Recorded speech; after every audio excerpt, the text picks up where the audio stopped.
अस्सलाम वालेकुम dear students, उम्मीद करता हूँ आप सब हैरी से होंगे।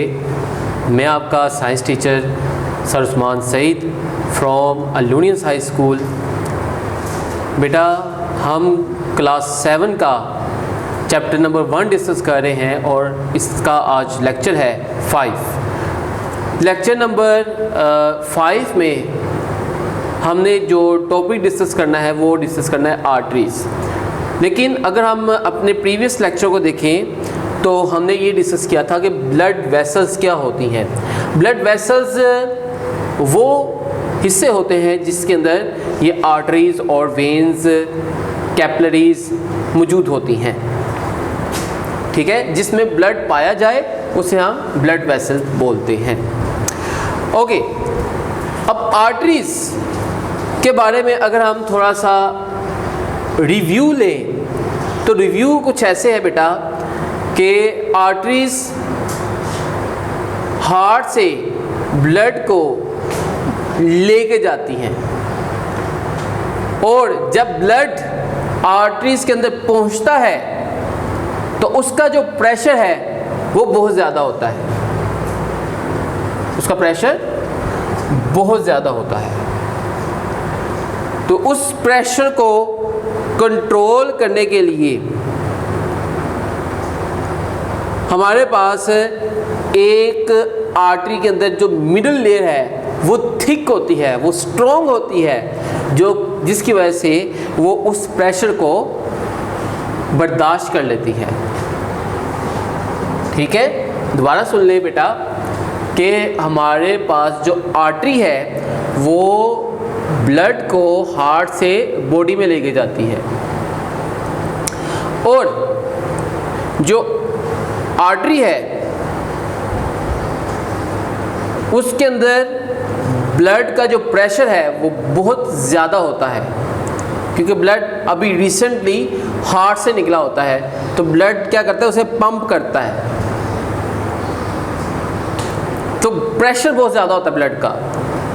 इसलिए आर्टरी की जो मिडल लेयर होती है वो थिक होती है और वो उस प्रेशर को एब्जॉर्ब कर लेती है, उसे बर्दाश्त कर लेती है।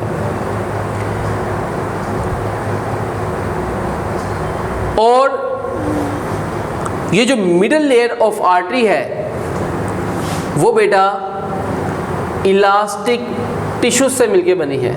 इलास्टिक क्या होता है? इलास्टिक बेटा कहते हैं लचक को। जैसे रबर है, रबर में लचक होती है, लास्टिक होता है उसमें लचक होती है, सर में लगाने वाली पोनी है उसमें लचक होती है। इसी तरह हम जुराबे पहनते हैं उनके अंदर लचक होती है। पैंट ऐसी आती हैं जिनके अंदर लचक होती है। तो बेटा इलास्टिक बेसिकली कहते हैं लचक को। जैसे हमारे पास अगर एक प्लास्टिक का स्केल है तो उसमें भी क्या होती है, लचक होती है, और लचक को हम इलास्टिक बोलते हैं। क्या बोलते हैं? इलास्टिक। तो बेटा आर्टरीज के अंदर जो मिडल लेयर है उसमें इलास्टिक टिश्यूज होते हैं जो इस हाई प्रेशर ब्लड को कंट्रोल करते हैं। और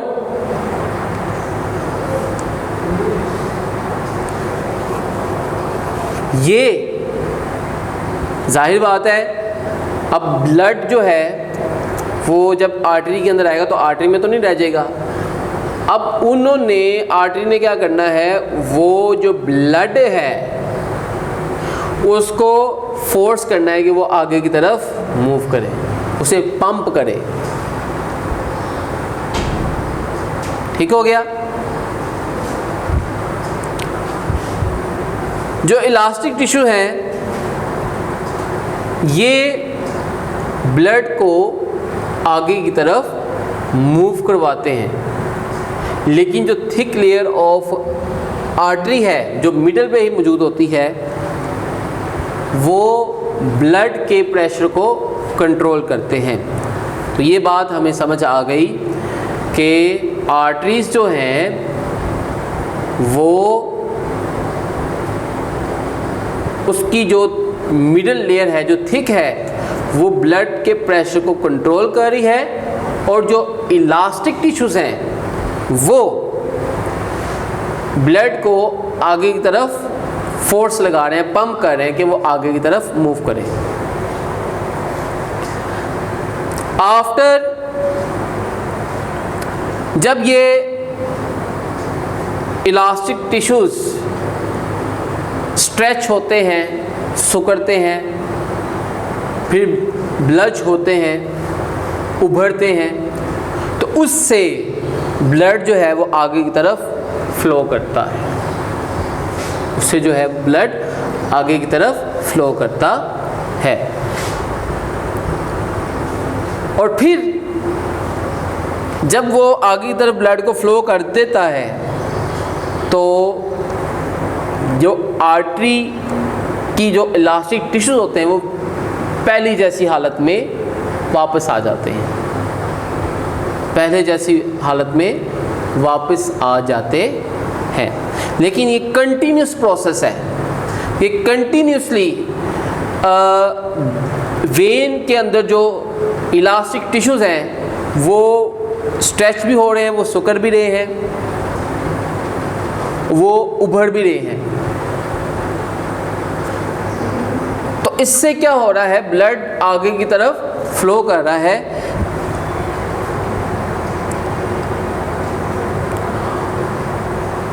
और जो फ्रिक्शन है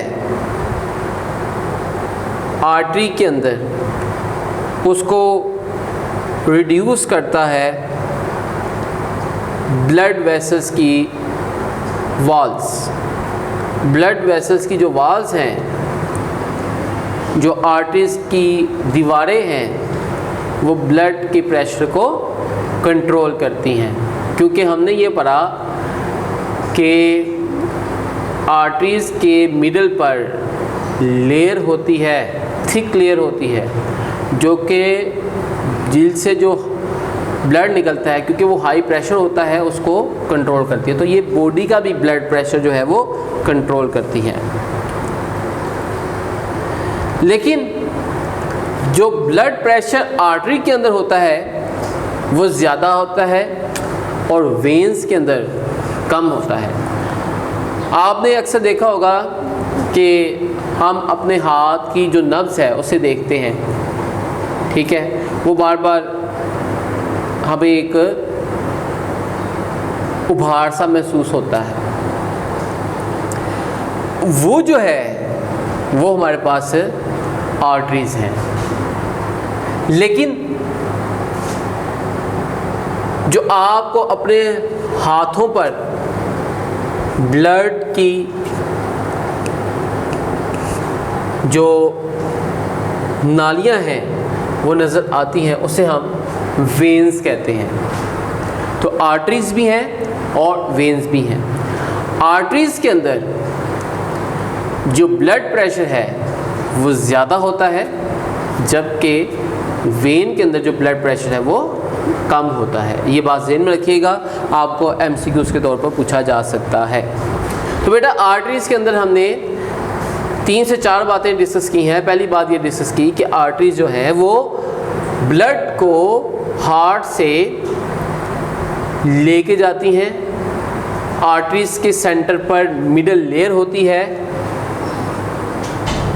आर्टरी की जो मिडल लेयर है वो थिक होती है और वो हार्ट से आने वाली हाई प्रेशर को बर्दाश्त करती है। फिर उसी मिडल पे हमारे पास इलास्टिक टिश्यूज़ होते हैं जो ब्लड को पंप करते हैं और आर्टरीज के अंदर आगे लेके जाते हैं। इसी तरह जो ब्लड वेसल्स हैं वो पूरी बॉडी के अंदर ब्लड प्रेशर को कंट्रोल करती है। आर्टरीज के अंदर ब्लड प्रेशर ज़्यादा होता है, जबकि वेन के अंदर ब्लड प्रेशर कम होता है।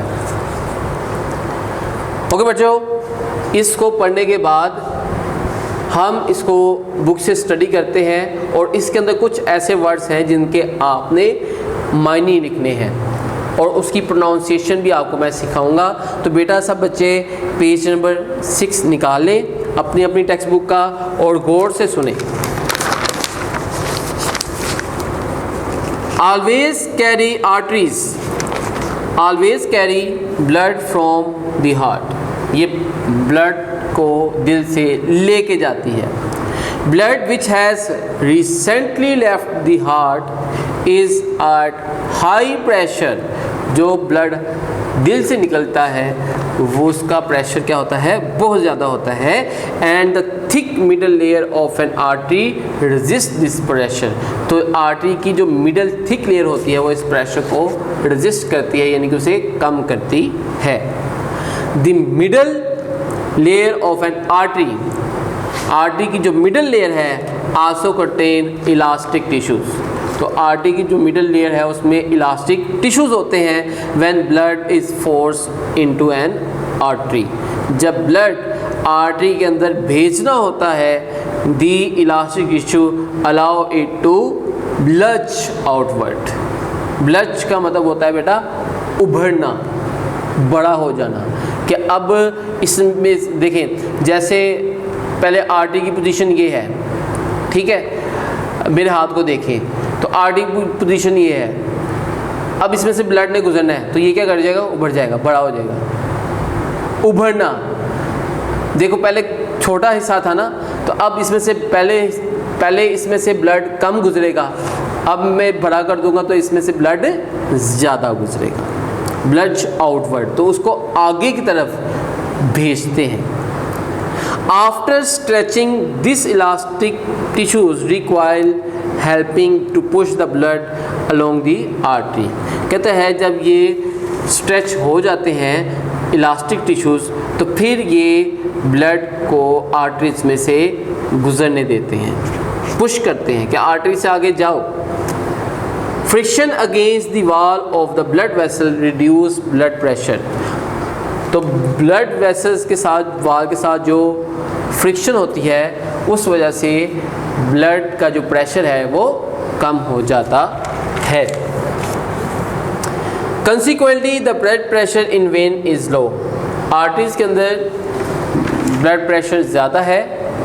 कंसिक्वेंटली का मतलब होता है इसके बरअक्स, उलट, आर्टरीज के उलट वेन के अंदर जो है वो ब्लड प्रेशर कम होता है।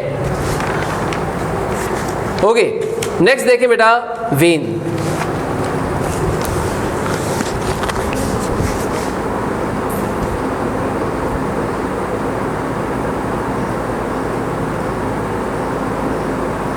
अच्छा, वेन्स क्या हैं?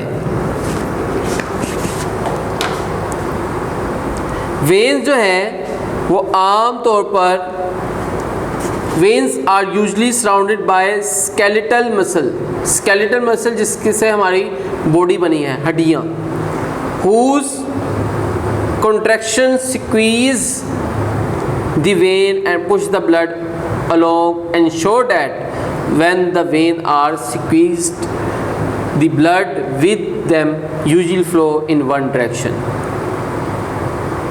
वेन्स जो हैं वो हमारी स्केलेटल मसल्स यानी कि हमारे जिस्म के जो मसल्स हैं उसके इर्द गिर्द होती हैं। सराउंड का मतलब होता है उसके इर्द गिर्द मौजूद होती हैं। हुज कॉन्ट्रैक्शन, जिसका सुकड़ना, दबाना, स्क्वीज, निचोड़ना, स्क्वीज का मतलब होता है निचोड़ना। दी वेन, जिसकी वजह से वेन जो है वो छोटी हो जाती है। And push blood along ensure that, और ब्लड जो है वो उसमें से गुजरता है और इस बात की तस्दीक करता है, एंश्योर करता है that when the vein are squeezed, जब वेन नुचड़ गई, छोटी हो गई, the blood with them usually flow in one direction, तो जो ब्लड है वो इसकी डायरेक्शन में से पास करेगा। और एक और बात कि वेन के अंदर जो ब्लड है वो सिर्फ एक डायरेक्शन में पास कर रहा है। ओके, नेक्स्ट देखें बेटा कैपिलरीज।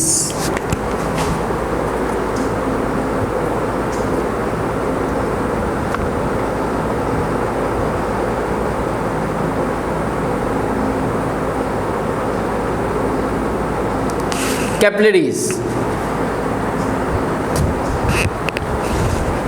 अच्छा बेटा, जो कैपिलरीज हैं इनके बारे में पढ़ लेते हैं। Capillaries walls are so thin that they are leaky का मतलब होता है जिसमें से थोड़ा थोड़ा ब्लड रिसता रहता है। allowing small soluble molecules to pass between blood and the fluid which surrounding the cell of a body।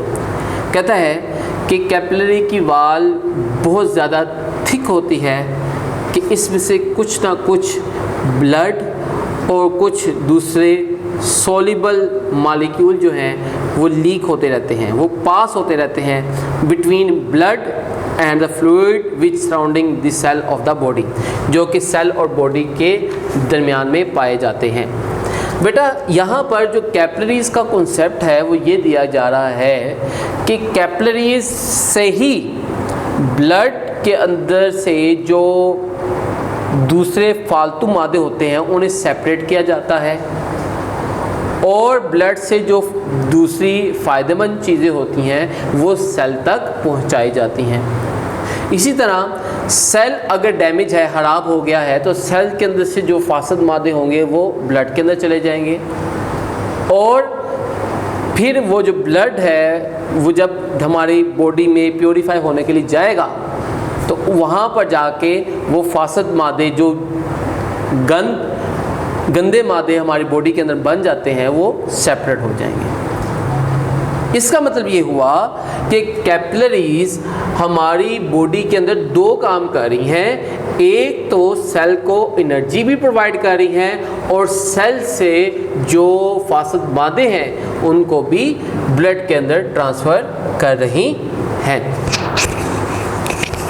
तो बेटा यहाँ पर हमने आज के लेक्चर के अंदर ये डिस्कस किया कि आर्टरीज क्या होती हैं, वेन्स क्या होती हैं और कैपिलरीज क्या होती हैं। ये आपने तीनों को एज ए शॉर्ट क्वेश्चन भी कर सकते हैं और लॉन्ग क्वेश्चन भी कर सकते हैं, लेकिन आपने ये जो टॉपिक है ये एज ए लॉन्ग क्वेश्चन ही याद करना है और कोई चीज़ इसमें से आपने छोड़नी नहीं है। उम्मीद करता हूँ कि आपको आज का लेक्चर समझ आ गया होगा।